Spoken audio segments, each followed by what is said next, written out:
ਸੋ ਜੋ ਗੁਰਬਾਣੀ ਤੋਂ ਸੋਝੀ ਆਈ ਭਾਵ ਕੇ ਗਿਆਨ ਲਿਆ, ਉਸ ਗਿਆਨ ਨੂੰ ਹੇ ਮੇਰੇ ਮਨਾ ਤੂੰ ਸਵੈਮ ਆਪਣੇ ਤੇ ਲਾਗੂ ਵੀ ਕਰਨਾ ਹੈ। ਤਾਂ ਪਾਤਸ਼ਾਹ ਨੇ ਇੱਥੇ ਬਚਨ ਲਿਖਿਆ ਕਿ ਅੰਤਰ ਕੀ ਦੁਵਿਧਾ ਅੰਤਰ ਮਰੈ, ਫਿਰ ਉਹ ਬਚੇਗਾ ਕਿ ਸਦਾ ਲਈ ਉਹ ਪ੍ਰਾਤਮ ਬਣ ਜਾਂਦਾ, ਇੱਕ ਹੋ ਜਾਂਦਾ।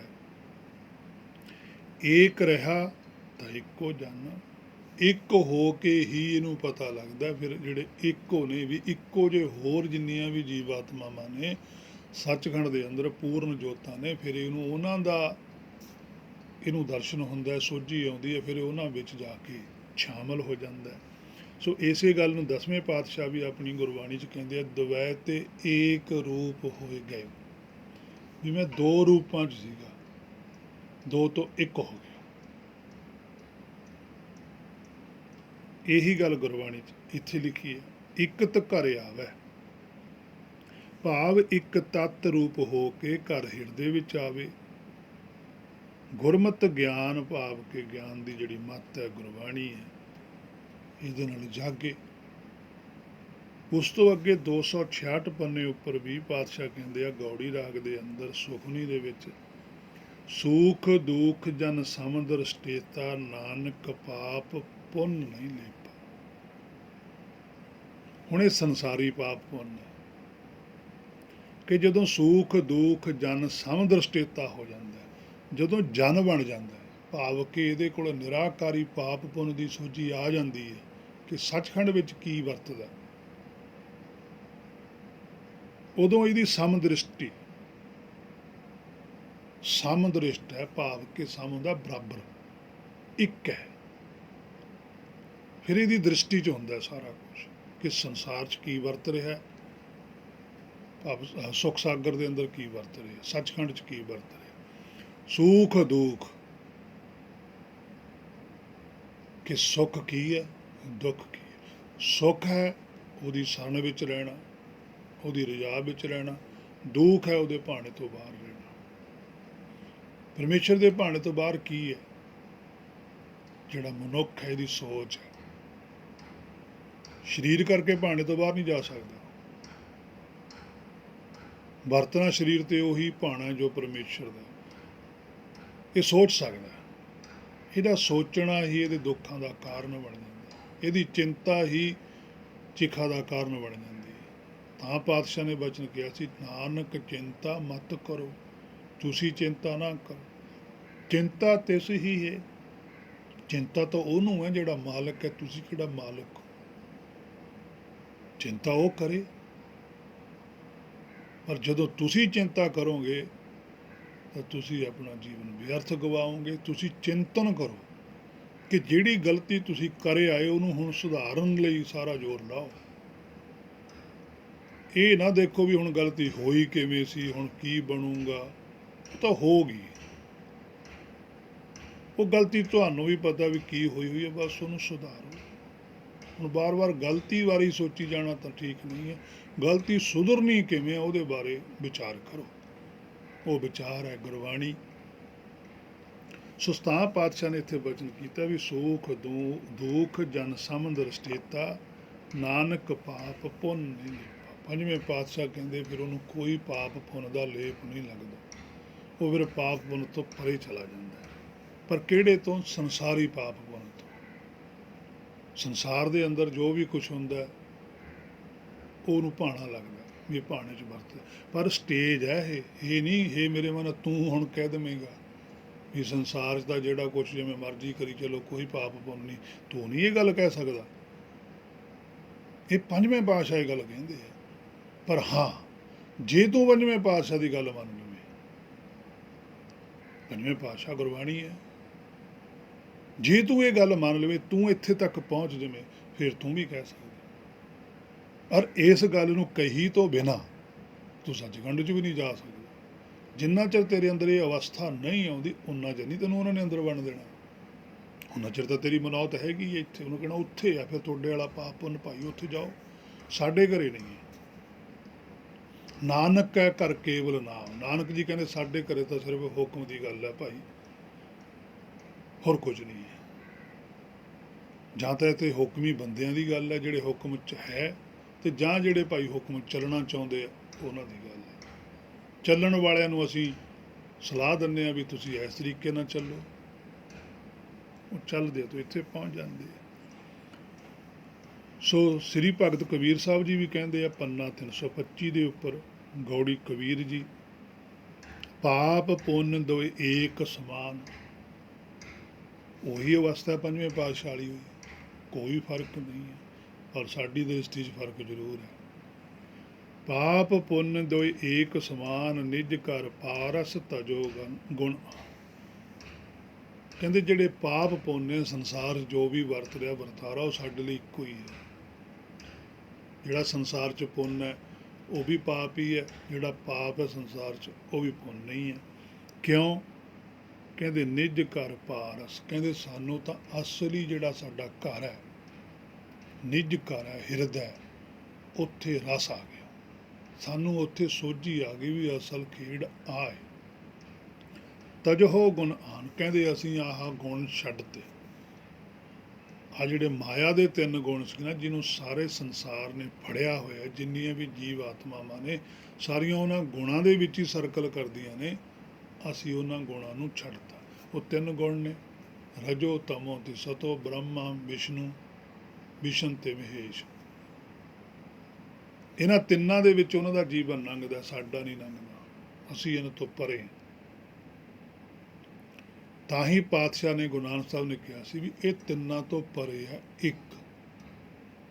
ਇੱਕ ਹੋਵੋਗੇ ਫਿਰ ਤੁਹਾਨੂੰ ਪਤਾ ਲੱਗੂਗਾ, ਨਹੀਂ ਤਾਂ ਫਿਰ ਤੁਸੀਂ ਇਹਨਾਂ ਤਿੰਨਾਂ ਦੇ ਵਿੱਚ ਹੀ ਜੀਵਨ ਬਸਰ ਕਰੀ ਚੱਲੋਗੇ।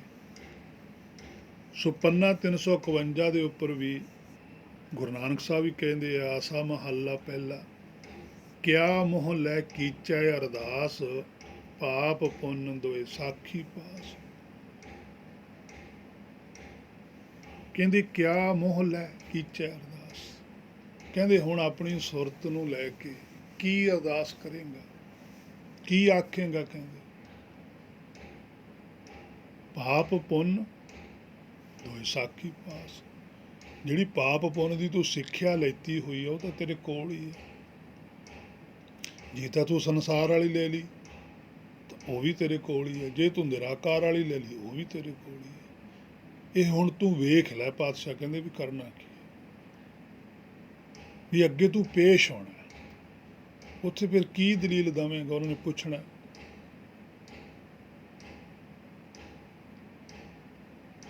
ਇਸੇ ਤਰ੍ਹਾਂ ਹੀ ਪਾਤਸ਼ਾਹ 385 ਪੰਨੇ ਉੱਪਰ ਵੀ ਕਹਿੰਦੇ, ਆਸਾ ਰਾਗ ਦੇ ਅੰਦਰ ਪੰਜਵੇਂ ਪਾਤਸ਼ਾਹ ਕਹਿੰਦੇ ਆ, ਕਹਿੰਦੇ ਤੀਰਥ ਜਾਓ ਤਾਂ ਹਾਂ ਹਾਂ ਕਰਤੇ, ਪੰਡਤ ਪੁੱਛੋ ਤਾਂ ਮਾਇਆ ਰਾਤੇ।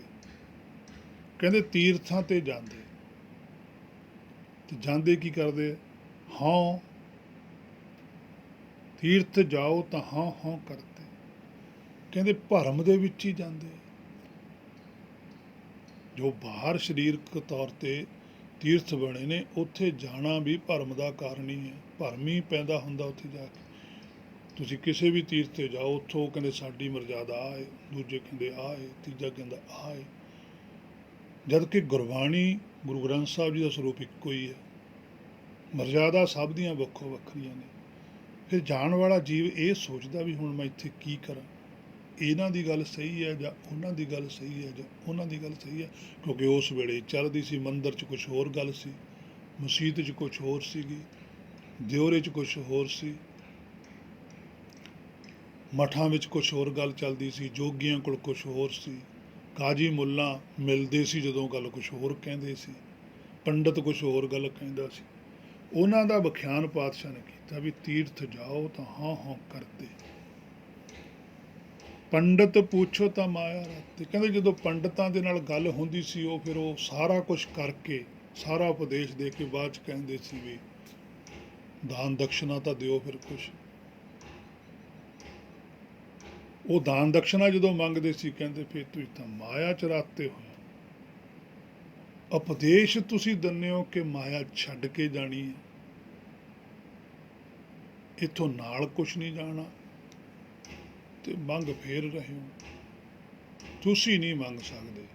ਹਾਂ, ਆਪਣੀ ਮਰਜ਼ੀ ਨਾਲ ਤੁਹਾਨੂੰ ਕੋਈ ਦੇ ਰਿਹਾ, ਮੰਗੇ ਤੋਂ ਬਿਨਾਂ ਉਹਦਾ ਸਦ ਉਪਯੋਗ ਕਰੋ, ਉਹ ਪੈਸੇ ਦਾ ਤੁਸੀਂ ਕੋਈ ਸਹੀ ਤਰੀਕੇ ਨਾਲ ਉਹਦੀ ਵਰਤੋਂ ਕਰੋ, ਕਿਉਂਕਿ ਸੰਸਾਰ ਵਿੱਚ ਸਰੀਰ ਕਰਕੇ ਵਿਚਰਨਾ ਹੈ। ਪਾਤਸ਼ਾਹ ਨੇ ਇਹ ਨਹੀਂ ਕਿਹਾ ਕਿ ਤੁਸੀਂ ਪੈਸਾ ਨਾ ਲਿਓ ਜਾਂ ਕੁਛ ਨਾ ਇਕੱਠਾ ਕਰੋ, ਉਹਨਾਂ ਕੋਲ ਵੀ ਆਉਂਦੀ ਸੀ ਚੜਾਵੇ, ਪਰ ਉਹਨਾਂ ਨੇ ਇਹ ਗੱਲ ਦੱਸੀ ਹੈ ਵੀ ਤੁਸੀਂ ਸੱਚ ਦਾ ਉਪਦੇਸ਼ ਦੇ ਕੇ ਇਸ ਗੱਲ ਦੀ ਇੱਛਾ ਨਾ ਰੱਖੋ ਵੀ ਸਾਨੂੰ ਇਹ ਦੇ ਕੇ ਜਾਣੇ। ਸੋ ਅੱਗੇ ਪਾਤਸ਼ਾਹ ਕਹਿੰਦੇ, ਸੋ ਅਸਥਾਨ ਬਤਾਵੋ ਮੀਤਾ, ਵੀ ਹੇ ਮੇਰੇ ਮਿੱਤਰ, ਵੀ ਮੈਨੂੰ ਕੋਈ ਇਹੋ ਜਿਹਾ ਸਥਾਨ ਬਤਾ ਕਿ ਜਾ ਕੇ ਹਰ ਹਰ ਕੀਰਤਨ ਕੀਤਾ, ਵੀ ਜਿੱਥੇ ਜਿਹੜਾ ਹਰੀ ਹੈ ਸਾਡਾ ਮੂਲ ਹੈ, ਉਹਦਾ ਜਿਹੜਾ ਗਿਆਨ ਹੈ, ਹੁਕਮ ਹੈ, ਜਿਹੜਾ ਕੀਰਤਨ ਹੁੰਦਾ ਹੁਕਮ, ਨੀਤਾ ਜਿਹੜਾ ਨਿਤ ਨਵਾਂ ਹੁਕਮ ਆਉਂਦਾ ਹੈ, ਨਿਤ ਨਵੀਂ ਸੋਝੀ ਆਵੇ, ਪਤਾ ਲੱਗੇ ਵੀ ਉਹ ਕੋਈ ਥਾਂ ਹੈ ਇਸ ਧਰਤੀ ਦੇ ਉੱਪਰ ਕਿ ਜਿੱਥੋਂ ਹਰ ਵੇਲੇ ਸੱਚਖੰਡ ਦੀ ਉਹੀ ਗੱਲ ਦੀ ਸੋਝੀ ਆਵੇ, ਹੁਕਮ ਬਾਰੇ ਪਤਾ ਲੱਗੇ।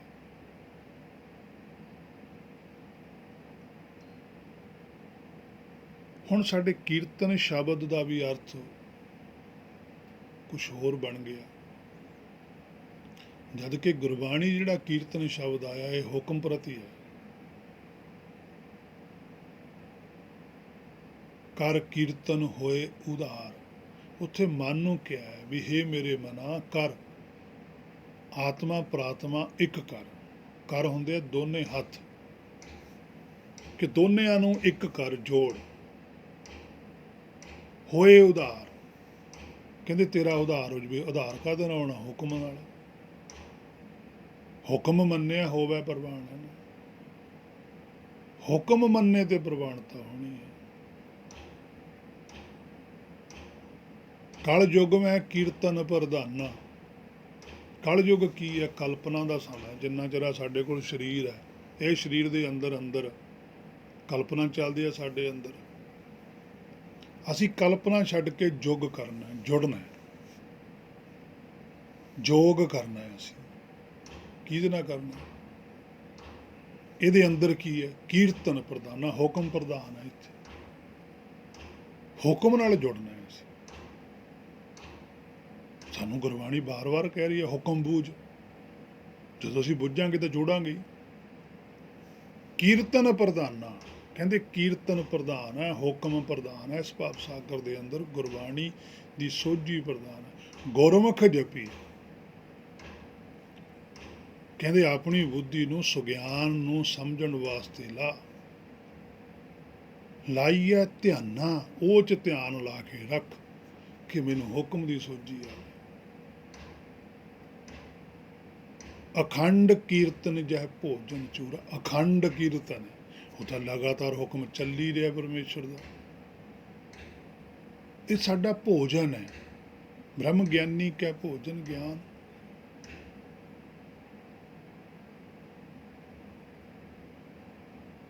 ਇਹ ਬੜੀ ਬਰੀਕ ਸੋਝੀ ਹੈ। ਪਰ ਹੁਣ ਸਾਡੇ ਜੋ ਕੀਰਤਨ ਆ ਉਹ ਸਾਨੂੰ ਪਤਾ ਹੀ ਹੈ ਕਿਹਨੂੰ ਅਸੀਂ ਕੀਰਤਨ ਕਹਿੰਦੇ ਹਾਂ, ਪਰ ਜਿਹੜਾ ਦਰਗਾਹ ਦੇ ਵਿੱਚ ਹੈ ਉਹ ਕੀਰਤਨ ਕੋਈ ਹੋਰ ਹੈ। ਸੋ ਰਹਾਉ ਦਾ ਬਚਨ ਹੈ, ਹੇ ਮੇਰੇ ਮਨਾ, ਸੱਚੇ ਪਾਤਸ਼ਾਹ ਤੈਨੂੰ ਕਹਿੰਦੇ ਆ ਵੀ ਤੂੰ ਆਪਣੇ ਆਪ ਨੂੰ ਵਿਚਾਰ ਭਾਈ, ਤੂੰ ਕਿੱਥੇ ਖੜਾ? ਸ਼ਾਸਤਰ ਵੇਦ ਪਾਪ ਪੁੰਨ ਵਿਚਾਰ।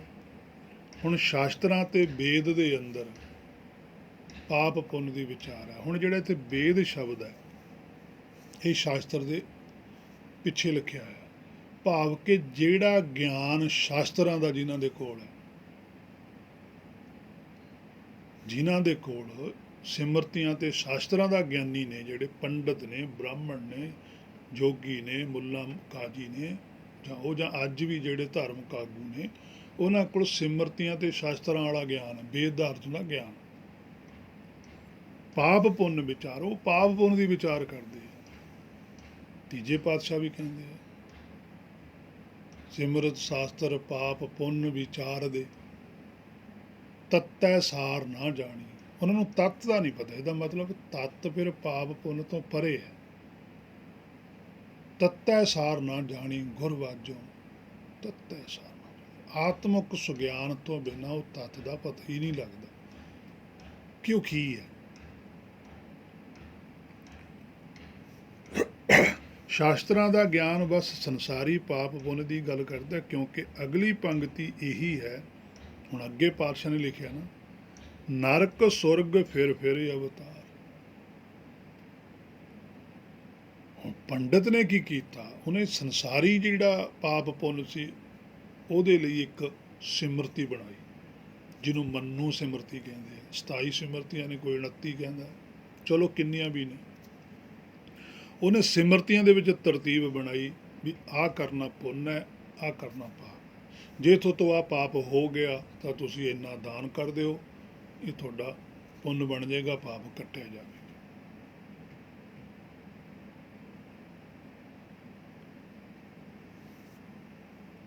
ਪਰ ਪਾਤਸ਼ਾਹ ਕਹਿੰਦੇ ਨਰਕ ਸੁਰਗ ਫਿਰ ਫਿਰ ਅਵਤਾਰ। ਕਹਿੰਦੇ ਕੀ ਹੋਊਗਾ, ਨਰਕ ਕੀ ਸੁਰਗ, ਫਿਰ ਇਸੇ ਭਵ ਸਾਗਰ ਵਿੱਚ ਹੀ ਰਹੋਗੇ, ਕਿਉਂਕਿ ਇੱਥੇ ਹੀ ਆਉਣਾ। ਨਰ ਤਾਂ ਇੱਥੇ ਹੀ ਰਹਿੰਦੇ ਨੇ, ਨਾਰਾਇਣ ਨਹੀਂ ਇੱਥੇ ਰਹਿੰਦਾ। ਨਰ ਤੋਂ ਨਾਰਾਇਣ ਬਣਨਾ। ਹਰੇ ਨਰ ਗਰਭ ਕੁੰਡਲ ਮੈਂ ਆਛਤ, ਉਰਦ ਧਿਆਨ ਲਿਵ ਲਾਗਾ। ਨਾਰੀ ਗਰਭ ਕੁੰਡਲ ਚ ਆਇਆ ਹੋਇਆ, ਇਹਦਾ ਹੀ ਉਰਦ ਧਿਆਨ ਲੱਗਿਆ, ਮਾਇਆ ਨਾਲ ਇਹੀ ਜੁੜਿਆ ਹੋਇਆ। ਜਦ ਨਰ ਤੋਂ ਨਾਰਾਇਣ ਬਣ ਜਾਂਦਾ ਫਿਰ ਨਹੀਂ ਇੱਥੇ ਰਹਿੰਦਾ। ਫਿਰ ਨਾਰਾਇਣ, ਫਿਰ ਰਾਤ ਨਹੀਂ ਰਹਿੰਦੀ, ਫਿਰ ਅਗਿਆਨਤਾ ਨਹੀਂ ਰਹਿੰਦੀ, ਫਿਰ ਭਰਮ ਨਹੀਂ ਰਹਿੰਦੀ, ਭਰਮ ਨਹੀਂ ਰਹਿੰਦਾ, ਨਹੀਂ ਉਨਾ ਚਿਰ ਫਿਰ ਰਹੂਗਾ ਭਵ ਸਾਗਰ ਜੀ। ਤਾਂ ਪਾਤਸ਼ਾਹ ਨੇ ਲਿਖਿਆ ਨਰਕ ਸੁਰਗ, ਇਹਨੂੰ ਹੀ ਸੁਰਗ ਮੰਨਦਾ। ਫਿਰ ਇਹ ਅਵਤਾਰ, ਫਿਰ ਕੇ ਇਹਨੂੰ ਮੋੜ ਮੋੜ ਆਉਣਾ ਹੀ ਪੈਣਾ, ਇਸੇ ਭਵ ਸਾਗਰ ਵਿੱਚ ਗੇੜਾ ਦੇਣਾ ਹੀ ਪਊਗਾ। ਉਸ ਤੋਂ ਅੱਗੇ 401 ਪੰਨੇ ਉੱਪਰ ਵੀ ਪਾਤਸ਼ਾਹ ਕਹਿੰਦੇ ਆ, ਪੁੰਨ ਦਾਨ ਜਪ ਤਪ ਜੇਤੇ ਸਭ ਉਪਰ ਨਾਮ, ਹਰ ਹਰ ਰਸਨਾ ਜੋ ਜਪੈ ਤਿਸ ਪੂਰਨ ਕਾਮ। ਕਹਿੰਦੇ ਪੁੰਨ ਦਾਨ ਜਪ ਤਪ ਜੇਤੇ, ਜਿੰਨਾ ਵੀ ਸੰਸਾਰ ਦਾ, ਚਾਹੇ ਕੋਈ ਪੁੰਨ ਕਰਦਾ, ਚਾਹੇ ਕੋਈ ਦਾਨ ਕਰਦਾ, ਜਪ ਕਰਦਾ, ਤਪ ਕਰਦਾ, ਇੱਥੇ ਜਪ ਤਪ ਦੇ ਥੱਲੇ ਔਂਕੜ ਨਹੀਂ ਹੈ, ਇਹ ਸੰਸਾਰੀ ਜਪ ਤਪ। ਜੇਤੇ ਜਿੰਨੇ ਵੀ ਪਾਤਸ਼ਾਹ ਕਹਿੰਦੇ, ਸਾਰਾ ਕੁਛ ਹੀ ਵਿੱਚ ਆ ਗਿਆ। ਸਭ ਉੱਪਰ ਨਾਮ, ਸਾਰਿਆਂ ਤੋਂ ਉੱਪਰ ਹੈ ਉਹਦਾ ਹੁਕਮ, ਉਹਦੇ ਤੇ ਤੁਹਾਡਾ ਪਾਤਸ਼ਾਹ ਕਹਿੰਦੇ ਨਿਸ਼ਾਨਾ ਹੋਣਾ ਚਾਹੀਦਾ।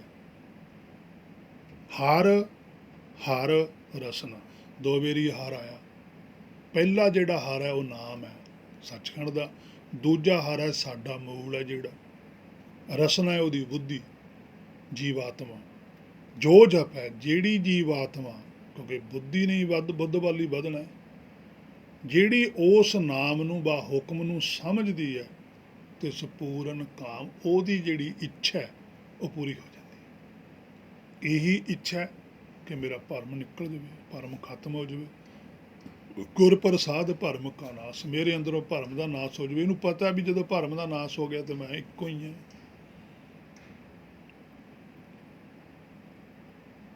ਸੋ ਪੰਨਾ 551 ਦੇ ਉੱਪਰ ਰਾਗ ਬਿਹਾਗੜਾ ਦੇ ਅੰਦਰ ਵੀ ਤੀਸਰੇ ਪਾਤਸ਼ਾਹ ਕਹਿੰਦੇ ਹਨ, ਕਰਮ ਧਰਮ ਸਭ ਬੰਧਨਾ ਪਾਪ ਪੁੰਨ ਸੰਬੰਧ।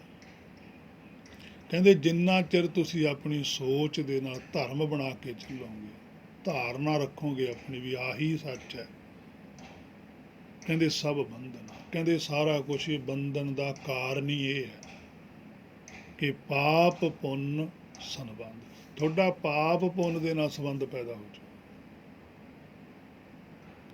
ਪਾਪ ਕਰਕੇ ਤੁਹਾਨੂੰ ਖੁਸ਼ੀ ਹੋਊਗੀ, ਪੁੰਨ ਕਰਕੇ ਤੁਸੀਂ ਭੈ ਰੱਖੋਗੇ।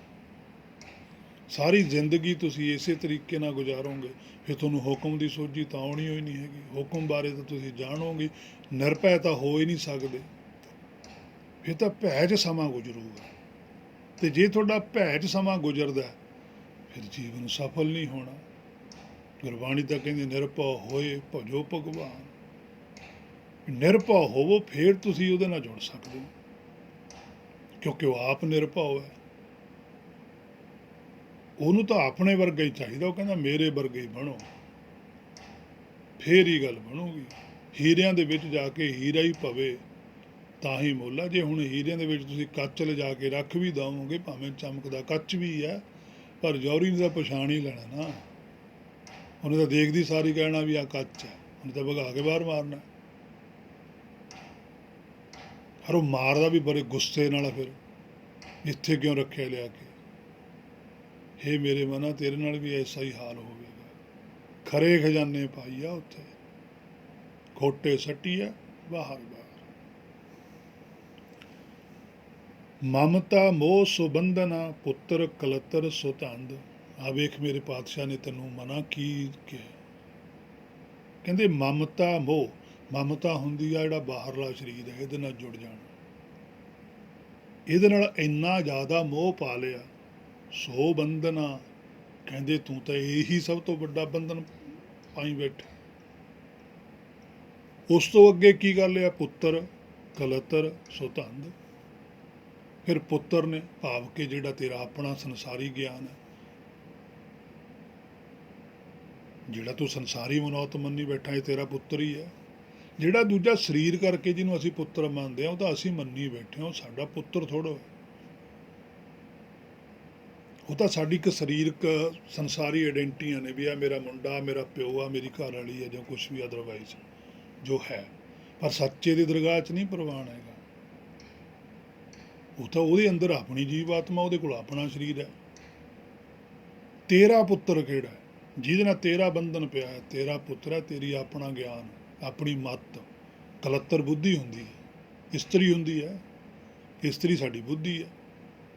ਸਾਡੀ ਬੁੱਧੀ ਵੀ ਸਾਨੂੰ ਫਸਾਉਂਦੀ ਹੈ। ਅਸੀਂ ਆਪਣੀ ਅਕਲ ਕਰਕੇ ਹੀ ਫਸ ਜਾਂਦੇ ਹਾਂ ਕਿਤੇ।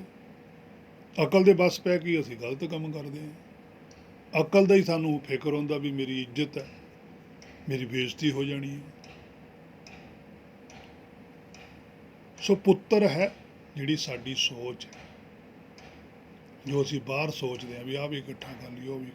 ਕਲੱਤਰ ਹੁੰਦਾ ਜਿਹੜੀ ਬੁੱਧੀ ਹੈ, ਉਹਨੂੰ ਸਿਆਣਪ ਦਿੰਦੀ ਹੈ, ਸਾਡੀ ਸੋਚ ਦੇ ਅੰਦਰ, ਸਾਡੇ ਅੰਦਰ ਸੋਚ ਪੈਦਾ ਕਰਦੀ ਹੈ।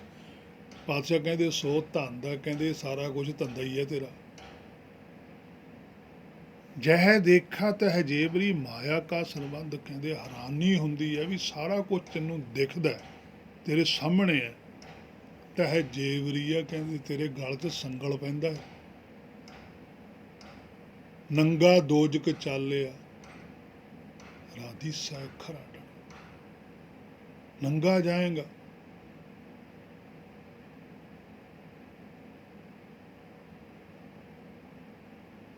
ਕੋਈ ਪੱਤ ਨਹੀਂ ਰਹਿ ਜਾਣੀ। ਗਲ ਦੇ ਵਿੱਚ ਉਹਨਾਂ ਨੇ ਸੰਗਲ ਪਾ ਕੇ ਲੈ ਕੇ ਜਾਣਾ।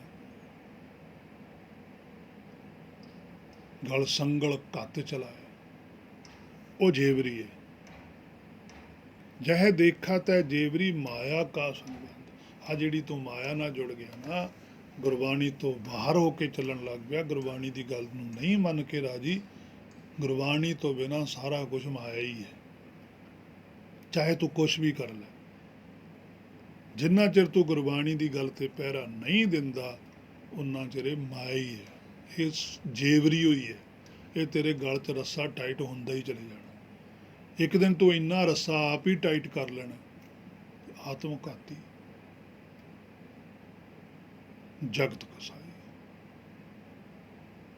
ਆਪਣੇ ਆਪ ਦੀ ਅੰਤਰ ਆਤਮਾ ਦਾ ਗਲਾ ਘੁੱਟ ਦੇਣਾ, ਸੱਚ ਜਾਣਨਾ ਹੀ ਨਹੀਂ, ਸੱਚ ਬਾਰੇ ਇੱਛਾ ਪੈਦਾ ਹੀ ਨਹੀਂ ਕਰਨੀ, ਇਹ ਦਰਗਾਹ ਦੇ ਵਿੱਚ ਆਤਮ ਹੱਤਿਆ। ਕਿ ਤੈਨੂੰ ਸਾਰਾ ਕੁਝ ਪਤਾ ਹੈ, ਜ਼ਿਆਦਾ ਤੈਨੂੰ ਪਤਾ ਨਾ ਹੋਵੇ, ਫਿਰ ਤਾਂ ਮੰਨੀ ਜਾਂਦੀ। ਮਨ ਜਾਣਤ ਸਭ ਬਾਤ, ਜਾਣਤ ਹੀ ਔਗਣ ਕਰੇ। ਫਿਰ ਕਾਹੇ ਕੀ ਕੁਸਲਾਤ, ਹਾਥ ਦੀਪ ਕੂਏ ਪਰ। ਕਹਿੰਦੇ ਜਹ ਦੇਖਾ ਤਹ ਜੇਵਰੀ, ਮਾਇਆ ਕਾ ਸੰਬੰਧ।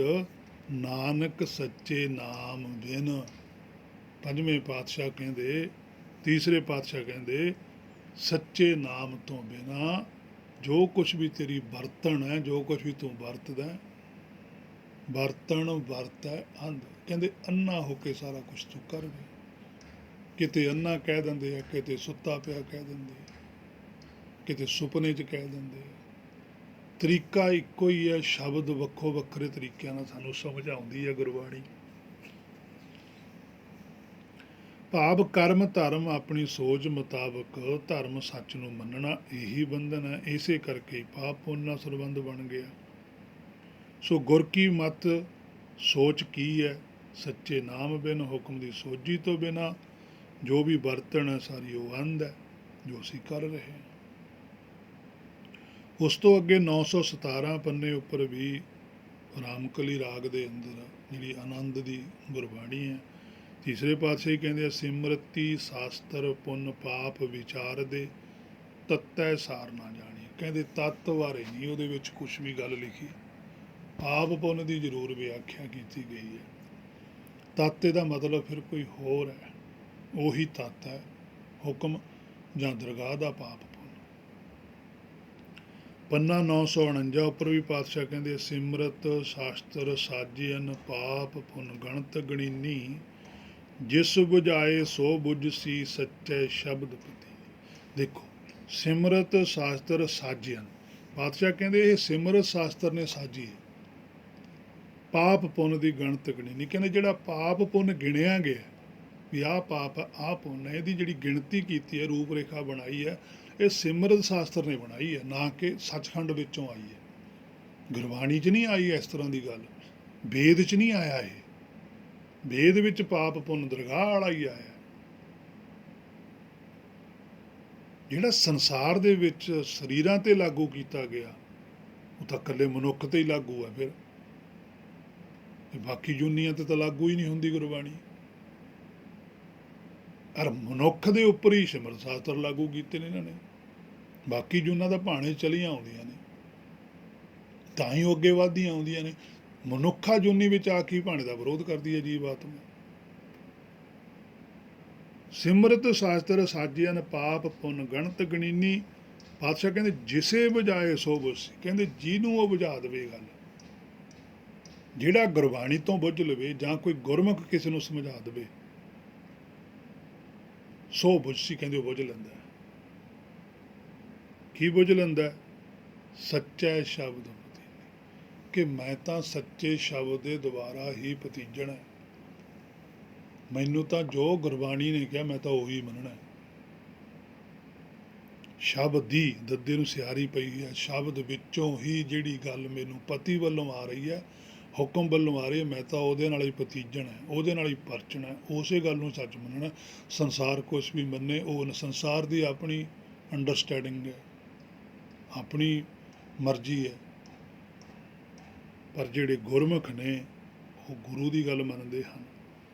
ਸੋ ਪੰਨਾ 1049 ਦੇ ਉੱਪਰ ਵੀ ਮਾਰੂ ਰਾਗ ਦੇ ਅੰਦਰ ਹੀ ਤੀਸਰੇ ਪਾਤਸ਼ਾਹ ਵੀ ਕਹਿੰਦੇ ਆ, ਵੇਦ ਬਾਦ ਸਭ ਆਖ ਬਖਾਣੈ, ਨਾ ਅੰਤਰ ਭੀਜੈ ਨਾ ਸ਼ਬਦ ਪਛਾਣੈ, ਪਾਪ ਪੁੰਨ ਸਭ ਵੇਦ ਦਿਰੜਾਇਆ, ਗੁਰਮੁਖ ਅੰਮ੍ਰਿਤ ਪੀਜੈ। ਕਹਿੰਦੇ ਵੇਦ ਬਾਦ ਸਭ ਆਖ ਬਖਾਣੈ, ਕਹਿੰਦੇ ਹੁਣ ਸਾਰੀ ਵਿਆਖਿਆ ਕਰਦੇ ਆ, ਆਪੋ ਆਪਣਾ ਗਿਆਨ ਦਿੰਦੇ। ਕੋਈ ਕਹਿੰਦਾ ਗੁਰਬਾਣੀ ਇਹਦੀ ਕਹਿੰਦੀ ਹੈ, ਕੋਈ ਕਹਿੰਦਾ ਇਸ ਤਰ੍ਹਾਂ ਕਹਿੰਦੀ ਹੈ, ਕੋਈ ਕਹਿੰਦਾ ਉਸ ਵੇਲੇ ਵੇਦ ਦੀ ਗੱਲ ਕਰਦੇ ਸੀ, ਪੰਡਤ ਵੀ ਕਰਦੇ ਸੀਗੇ, ਨੌ ਵੇਦ ਦਾ ਲੈਂਦੇ ਸੀ, ਪ੍ਰਚਾਰ ਸਿਮਰਤ ਸ਼ਾਸਤਰਾਂ ਦਾ ਕਰਦੇ ਸੀ। ਅੱਜ ਨੌ ਗੁਰਬਾਣੀ ਦਾ ਲਿਆ ਜਾਂਦਾ, ਪ੍ਰਚਾਰ ਆਪਣੇ ਵੱਲੋਂ ਕੀਤਾ ਜਾਂਦਾ। ਤਾਂ ਪਾਤਸ਼ਾਹ ਨੇ ਗੱਲ ਲਿਖੀ, ਆਖ ਵਖਾਣਾ ਨਾ ਅੰਤਰ ਭੀਜੈ, ਕਹਿੰਦੇ ਅੰਦਰ ਤਾਂ ਭੇਜਦਾ ਨਹੀਂ। ਹੇ ਮੇਰੇ ਮਨਾ, ਅੰਦਰ ਤਾਂ ਤੇਰਾ ਭੇਜਿਆ ਨਹੀਂ ਹੈ। ਕਹਿੰਦਾ ਤੂੰ ਵੀ ਹੈ ਵੀ ਗੁਰਬਾਣੀ ਜੋ ਕਹਿੰਦੀ ਹੈ ਸੱਚ ਕਹਿੰਦੀ ਹੈ, ਫਿਰ ਤੂੰ ਮੰਨਦਾ।